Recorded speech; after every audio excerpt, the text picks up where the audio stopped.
نبی کریم صلی اللہ تعالی علیہ وسلم کے نا کچھ صحابہ اللہ کی محبت کے شوق میں حضور کی بارگاہ میں حاضر ہوئے اور انہوں نے آ کے عرض پتہ کیا کیا؟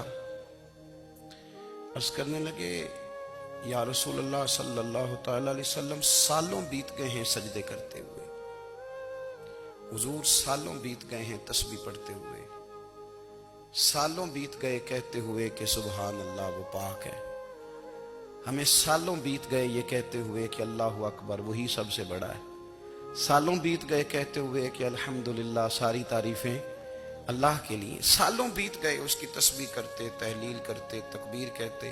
حضور اب نہ ہمارا اپنے رب سے ملنے کو جی چاہتا ہے، کبھی اے حقیقت منتظر نظر آ نہ لباس مجاز میں، لاکھوں سجدے تڑپ رہے ہیں میری جبین نیاز میں۔ اور اقبال کہنے لگے کہ تیرے عشق کی انتہا چاہتا ہوں، تو میری سادگی دیکھ کیا چاہتا ہوں، میرا ذرا سا تو دل ہے مگر شوخ اتنا، میں وہی لن ترانی سنا چاہتا ہوں۔ میرا بھی دل کرتا ہے کہ اللہ میں تجھے کہوں میں تجھے دیکھنا چاہتا ہوں، جس طرح حضرت موسیٰ کلیم علیہ السلام نے کہا تھا، اور تو مجھے کہے کہ لن ترانی تو نہیں دیکھ سکتا، ذرا سا تو دل ہے مگر شوخ اتنا، میں بھی وہی لن ترانی سنا چاہتا ہوں۔ پھر کہنے لگے بھری بزم میں راز کی بات کہہ دی، بڑا بے ادب ہوں سزا چاہتا ہوں۔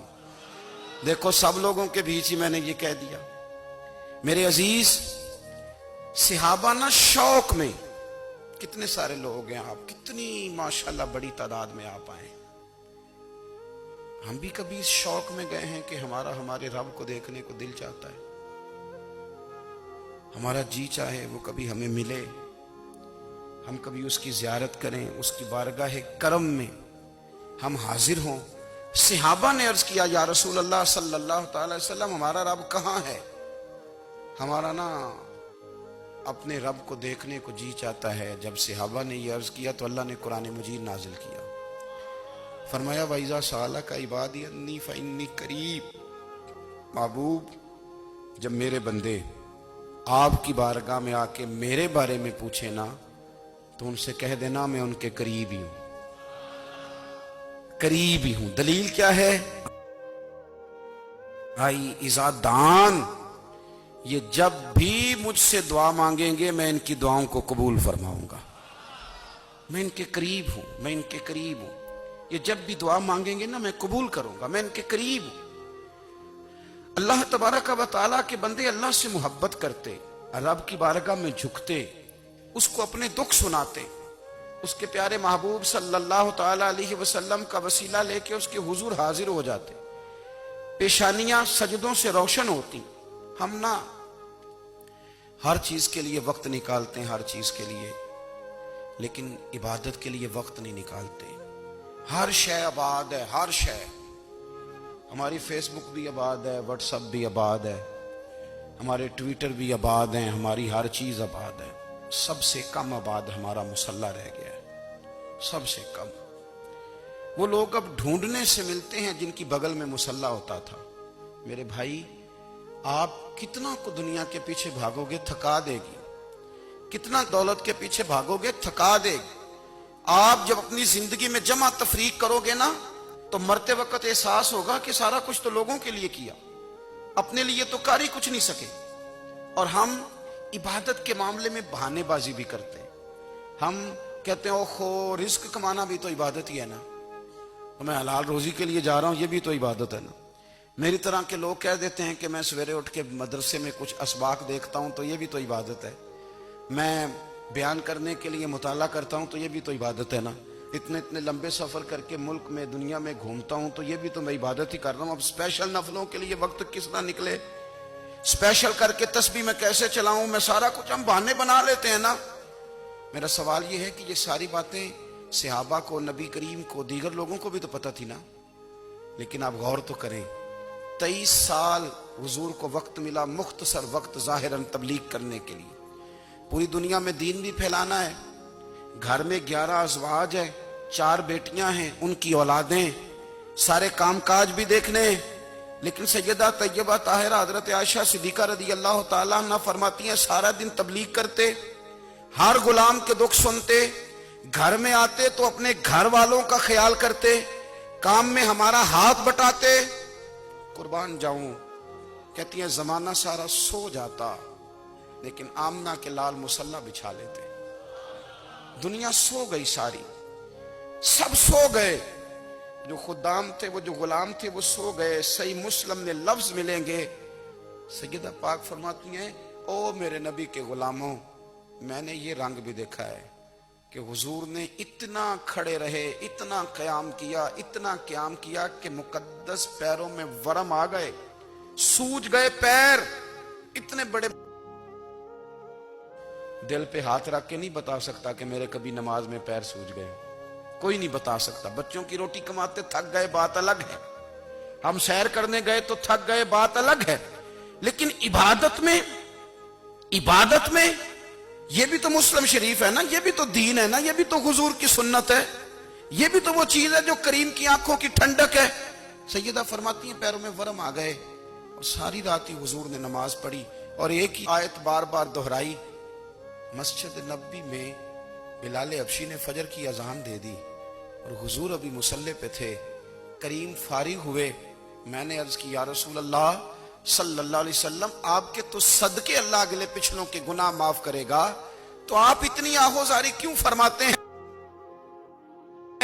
آپ تو شفیع ہیں، آپ تو انبیاء کے امام ہیں۔ تو حضور نے فرمایا عائشہ تم نے گنوایا ہے نا میرے اللہ کی مجھ پر کتنی رحمت ہے، افلا اکون عبدا شکورا، فرمایا اگر اس نے اتنی نعمتیں دی ہیں تو کیا میں اس کا شکر گزار بندہ نہ بنوں؟ میں شکر گزار بندہ نہ بنوں اس کا؟ پھر اگر اتنی نعمتیں اس نے دی ہیں، مجھے اتنا نوازا ہے، تو پھر میں اس کے سامنے سجدے نہ کروں؟